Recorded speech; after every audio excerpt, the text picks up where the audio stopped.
People, welcome back to the Kop TV, fresh after progressing through with ease in the Champions League group phase. Yes, it was a loss last night, but as we all know, 15 key players were rested last night for this game. Bournemouth versus Liverpool. This is your match preview. Smash that like button.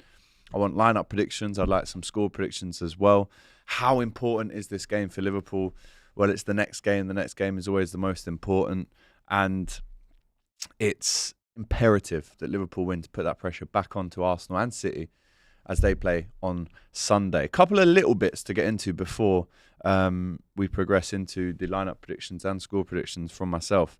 Steven Gerrard has now left Al Ettifaq 18 months into his tenure there. Apparently, it's due to personal reasons, which we can't really guess about. But listen, Stevie G, you know, it's not worked out at all for him there. Where does his future lie now? I did see a rumour. I'm sure it was a rumour today that he's going to try and become the assistant manager of Liverpool. I'm pretty sure that won't be true. But yeah, listen, it's a sad one to see. Obviously, a club legend. Does he go back into the Premier League? Is it Europe? Obviously, he's going to want to maybe have some time away and then go back into things. But yeah, it's not great. It's really not great. And also on Arne Slot's Liverpool transfer plans, he had a press conference this morning, which is quite normal before you play a game on Saturday. He did it today. And on transfer targets, he said, in the background, we are working on strengthening the squad for the summer. That would mean that for the upcoming years, we'll be able to challenge for every trophy that we're playing for. This comes off the back of, you know, being top of the Champions League, top of the Premier League as well. It's an absolute dream situation for Slot that he finds himself in. But the back five last night, Kelleher, Bradley, Quansah, Robertson at centre-back and Tsimikas. And now, obviously, we didn't win the game. But again, as I mentioned, the rests that we dished out to the top players was needed. It was nice to see Federico Chiesa get his 90 minutes as well. Slot on that said, I think it's been 7, 8 or 9 months ago, even longer. I don't know exactly since he played 90 minutes. Federico in the end was still sprinting, trying to do his work. So positive. We love to see that. Some really nice words on James McConnell as well. You wondered how he would react on this stage at this level, but James just plays. It's not a surprise. He deserves credit. And it seemed like the away end was unbelievable last night. Alive, a bird upon my chest was getting sung, and hopefully the lyrics turn true. There is a championship in May. But let's focus now on Bournemouth. Let's not forget, I'm sure none of us have forgotten that they've already beaten Arsenal and Manchester City this season. Their last 2 games, they've scored 9 goals, including 4 away at Newcastle. They beat Forest 5-0. 2 teams that we couldn't beat, right? We drew against both of them teams. So Bournemouth in Europe right now are one of the best teams. Tactically, you look at their injuries that they've had to deal with. Unbelievable stack up there of Crocs. I think it's 8 out at the minute. But Areola has had to obviously deal with that. And how does he deal with that? Well, he gives his team solid instructions. The tactics are there. And whoever is on the pitch, they know exactly what their role is for that specific game. So as I said, 5-0 against Forest, right at home. A place where they've beaten so many big teams now this season. 4-1 away at Newcastle. They did get that draw away at Chelsea. They beat West Brom in the Cup 5-1. They've beaten Everton recently. Draw away against Fulham. A draw at home to Palace. They smashed up United 3-0 away just before Christmas. So this is obviously a team that Liverpool have to take extremely seriously. And I do think we've already showed that to them by leaving out so many key players for that PSV game as well. But here's some stats for you. Bournemouth have earned 4 points from their first 4 Premier League games against Liverpool, but have since earned just 3 from their last 11, losing 10 games, winning 1. The Cherries also scored more than twice as many goals in the first 4 as they have against the Reds in the last 11, which reads well for Liverpool. As we know, Liverpool have only failed to score in 1 of their 15 Premier League meetings against Bournemouth, netting at least 3 goals in 10 of these 15. We did smash them there last season. I'm pretty sure it's 4-0. Pretty sure Darwin scored a couple of screamers there as well. Bournemouth, though, unbeaten in 11, right? Liverpool's unbeaten run now stretched to 18. 2 of the 3 longest ongoing unbeaten runs in the Premier League. Arsenal 13 without defeat. But it seems like on Saturday somebody's always going to go. My main question to you guys is, would you accept and would you take a draw right now? We spoke about it on DR. Matisse said no, Liverpool shouldn't accept that. Abby and Laurie said that you would take a draw. Even though I am considering how difficult this game is going to be. I still wouldn't take a draw, because if we draw and Arsenal win on Sunday, then that gap gets even smaller, people. So Liverpool, as we know, have lost only one of their last 8 Premier League matches against the side coming into the match with a plus 11 game unbeaten run. And the head-to-head is good. They're strong. You know, we saw how Liverpool dealt with Bournemouth earlier on in the season. Darwin Núñez scored a great goal in that game as well. I'm pretty sure there was a goal for Gakpo, who is on fire at the minute. He's now been nominated for the Premier League Player of the Month. So if you look at Kirkez, if you look at Kluivert, if you look at Ottawara, the midfield as well has been sensational. The centre-back partnership as well, considering how young they are. Bournemouth have just seemed to cracked on. There's no moaning about injuries like Tottenham, like Arsenal. They just crack on. And the lineup for the last game wasn't full of absolute superstars, but boy, did it work. Sinistera still out, Scott still out, Araujo still out, Ivan Nilsson still out, looking like he's not going to be around till maybe April. Unal, he did his ACL, I think. He's not going to be around now until next season. I think he scored a great free kick earlier on in the season. So even with the injuries, you'd be super complacent to think that even with those names out, we can still go and win this game easily. It definitely won't be.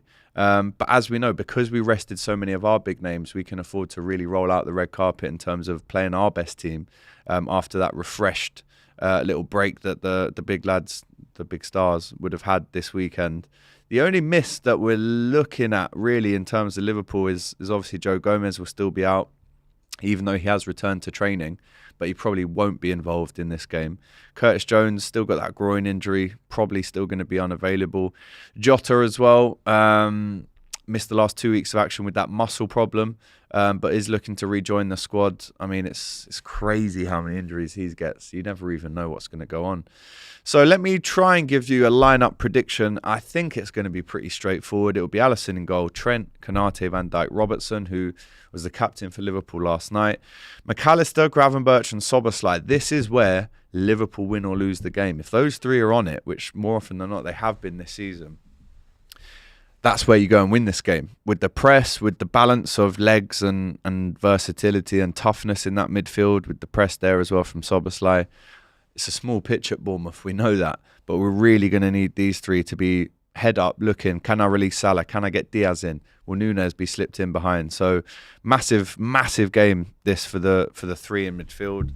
And you know what? A few months ago, you wouldn't have said how important this game is, but now I think only 900 fans are going, away fans. It's only 11,000 seat stadium.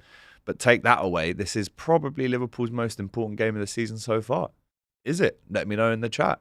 Right up until now, I'd say it is. If you win this game and Arsenal drop points, there is an argument to say that Arsenal may be out of the race. Obviously, Plymouth coming up, Spurs, FA Cup, Carabao Cup, and then it's Everton as well. Just a quick one. If there's any Thai Reds watching this one, I'm going to be in Bangkok for the Plymouth game. I'm going to Fitzgerald's. So if you are a Red, come and watch it with me there. I'm also going to be in Koh Samui for the Everton game as well. So if you're in Koh Samui, give me a shout. We'll link up, do some content. So that's the midfield and the defence. See, Gakpo needs to start every game at the minute, I would say, from the start, which probably means you don't start Luis Diaz. Salah will obviously come back in, but the key one for me, and I'm asking you, who do you start in the number 9 this game? Is it Darwin Núñez? Obviously, Jota still looking to rejoin back into the squad, but would you start him in a game like this? I'm not sure, especially with how good their defence is recently. But if you can bring on a Chiesa, if you can bring on a Diaz, if you can bring on a Jota, I know it's asking a lot. Well, it isn't really. But you know what I mean? Having him back that soon, I hope he gets on the bench. Can he make an impact? He obviously did that perfectly against Forest, which was the last time we saw him. But I'd start Núñez. I would start Núñez through the middle. I would go Gakpo over Diaz on the left-hand side as well. There is an argument to play Diaz down the middle, but that experiment, I think, needs a little pause button pressed on it. But Liverpool's bench and the midfield, I think, is where you go and win this game. Like I said, Chiesa can come on. Jota, if he's around. Diaz, you could bring on Harvey Elliott in the midfield, who scored a nice goal last night. Tsimikas, if he doesn't start, can come on. So, time for a score prediction after the lineup prediction. I'm going to go for a slim 2-1 Liverpool win. Again, I'd love a clean sheet. And what you can't do is allow them any space on the edge of the box. You saw how clinical Justin Kluivert was last week with that strike against Forest. They just gave him all the time in the world. And Matt Sells, who had the game of his life against Liverpool, obviously lets 5 in 2 weeks later. Standard for Liverpool. So, yeah, interesting game this one. Super important. 3 o'clock kickoff. Third one in a row. It's actually the first time Liverpool have played 3 consecutive 3 p.m. kickoffs since 2012. Not that that means anything, but obviously it does mean that there's a 3 o'clock blackout on this game. So yeah, I'm going to go for a Liverpool win. I'm going to go to edge it. I still wouldn't accept the draw if you offered it to me now. But after the game, of course, I'm going to have an instant match reaction for you, whatever happens. And then Monday we go back into Hot Topics. We're previewing the Spurs game, massive game that is as well next week. So listen, on paper, Bournemouth, Plymouth, Tottenham, Everton, it's not the hard, and then Wolves after that. It's not the hardest, fixture run you could ever face. But now you're starting to enter into the business end of the season. Every game is a final at this point. You have to, and you must win every single game. This is where titles are won and lost, in this period where we, find the end of January. We're starting to go into February now. Once you get through February and March, and then that really is the business end for sure. So I'm going 2-1. Let me know in the chat what you think, right? Will Liverpool continue their winning streak in the Premier League, 18 unbeaten? Could even go for the old 49. But let's not get ahead of ourselves. We must win this game. I'd be really disappointed if we drew this game and then Arsenal won. And of course, we'll talk about it on Hot Topics on Monday once all of these games are out of the way. So smash that like button, get your comments in, and as you can see on screen, subscribe to this channel and hit that bell to stay notified whenever we upload. Like I said, really busy couple of weeks for the Reds, playing against not the best teams on paper in the world, but Bournemouth certainly the informed team that we need to get past. Hopefully we get a clean sheet as well. I know I said 2-1, but I think 9 goals in 2 games. They're going to be hungry for more. It'll be Trent versus Kirkes. That's a really interesting battle. But we need to forget about how good they are, what they're doing at the minute, and focus on our game. As I said, this game is won in midfield, in my opinion. Gravenberch, Szoboszlai, McAllister, if they do what they have done all season, I still think we've got enough quality to win this game. And then if we do that again, that's a massive statement, beating a team who are so informed as Bournemouth are. So shout out to them. Ariola doing a great job. But as I said, we'll see you after the game on Saturday for your instant match reaction. Get your lineup predictions in the chat now and your score predictions. Good luck, guys. It's a big one. We'll see you Saturday.